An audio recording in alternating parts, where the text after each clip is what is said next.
Hi, I'm Dr. Chad Larson. Thanks for joining me in another episode of Keep It Real. So right now we're working on a series of 5 strategies to help combat symptoms associated with anxiety and other negative emotional states.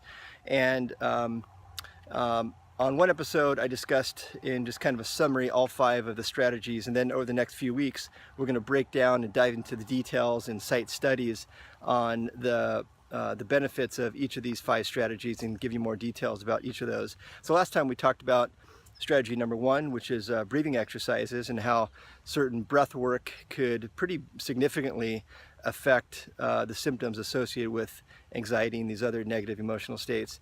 And number 2 on the list is exposure, or let's say excessive exposure to blue light. And so we're going to dive into those details today. Number 3 on the list is improving your sleeping pattern. And so we'll give you the details in that episode. Number 4 on the list is making healthier food choices. And number 5 is spending more time in nature. And there's lots of interesting studies that indicate the decreased stress and anxiety effects of spending time in nature.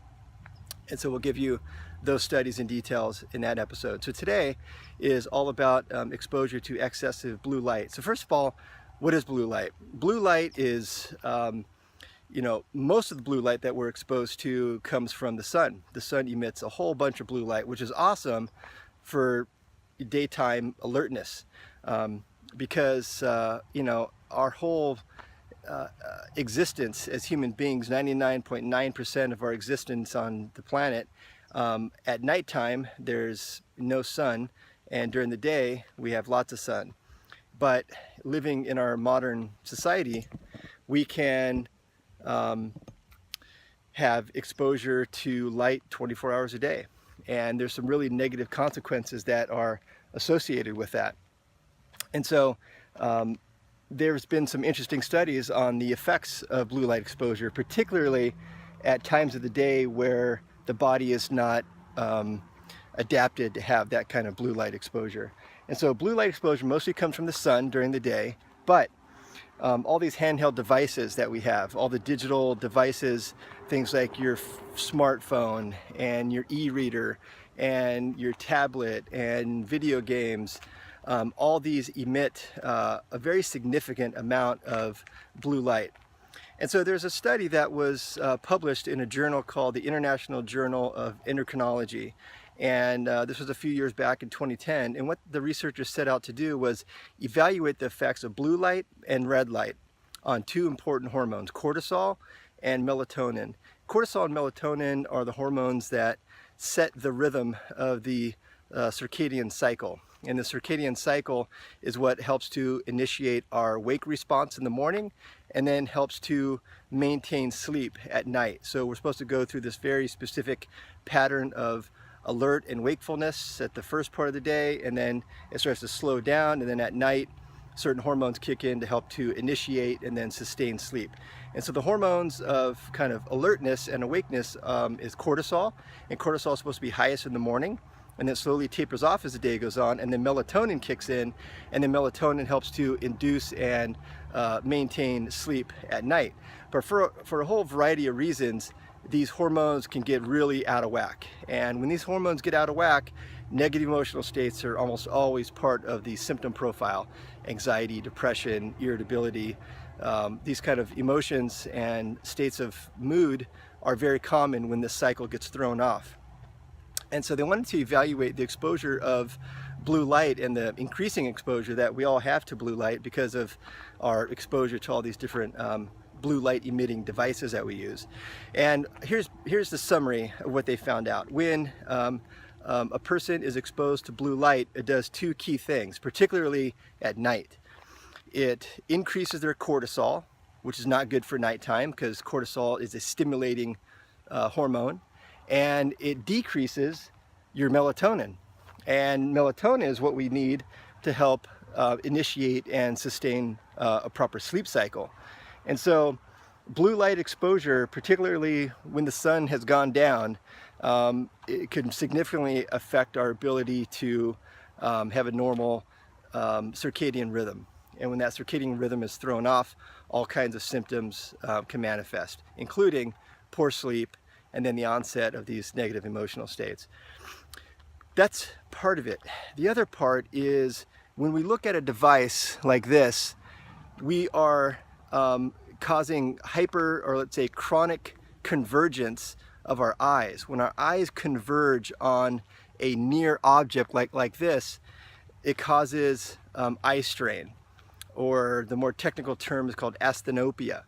And this type of eye strain could lead to some pretty serious symptoms, migraines, other kinds of neck strain and eye pain, and even more severe. And oftentimes it has an association of irritability.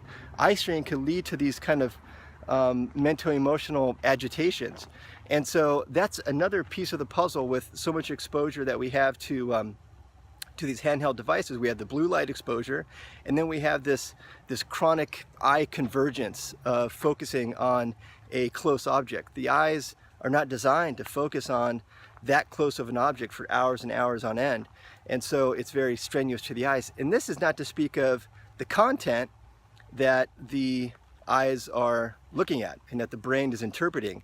For example, back in our parents' age, and even especially our grandparents' days, think of like the news. They read the paper in the morning, and then maybe they watched the evening news at night. But now we've got this 24-hour news cycle, and a lot of it, let's face it, is kind of stressful information, and we're always checking it because it's being updated constantly. So we're exposed to all this blue light. We have this chronic eye convergence, which is causing this eye strain, and then we're taking in this, oftentimes negative information, which is very stressful and anxiety provoking. So I think it's really important, and what these studies suggest, that it's very important to take frequent breaks from our handheld devices or our computers and really let the eyes and the brain kind of adjust and relax for a little bit. And so they suggest things like every hour closing the eyes, or just looking away from the computer for a period of time. And some would suggest that looking out into nature, if you can take a moment and look out in the nature.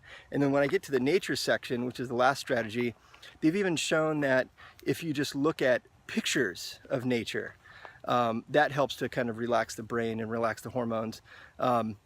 So those are a few strategies to think about, is that you want to take frequent breaks. You want to allow the eyes to relax. Oftentimes dryness of the eyes is a common symptom associated with eye strain.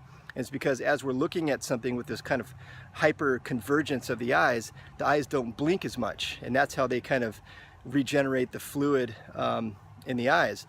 And so they suggest that you make sure that you're blinking regularly. So take breaks, do some kind of blinking breaks, or better yet, maybe just close the eyes for a couple minutes, gaze into nature, or just look also just slightly further distance than what you look when you're looking at your handheld device. And so these are good strategies. And probably the most important one is to stay away from a blue light emitting device like your smartphone, your e-reader, your video game, your tablet, 2 to 3 hours before you go to bed at night. And that's really important to allow the cortisol to go down, because remember, the blue light stimulates cortisol in addition to probably the content that you might be reading. And then also it helps to allow the melatonin to kick in, because we know that blue light exposure suppresses your melatonin. And the melatonin is what you need to induce sleep. And if you're looking at your device just before sleep, then the melatonin is not being produced, and you're going to have terrible sleep, and that's going to affect your mood and behavior and so forth. So not a good idea. 2 to 3 hours before bedtime is what the researchers suggest. So I hope you enjoy the relaxation of your brain as you start to incorporate some of these tips. And next time we'll continue the conversation on sleep. And I hope you learned something, and we'll talk to you next time. Keep it real.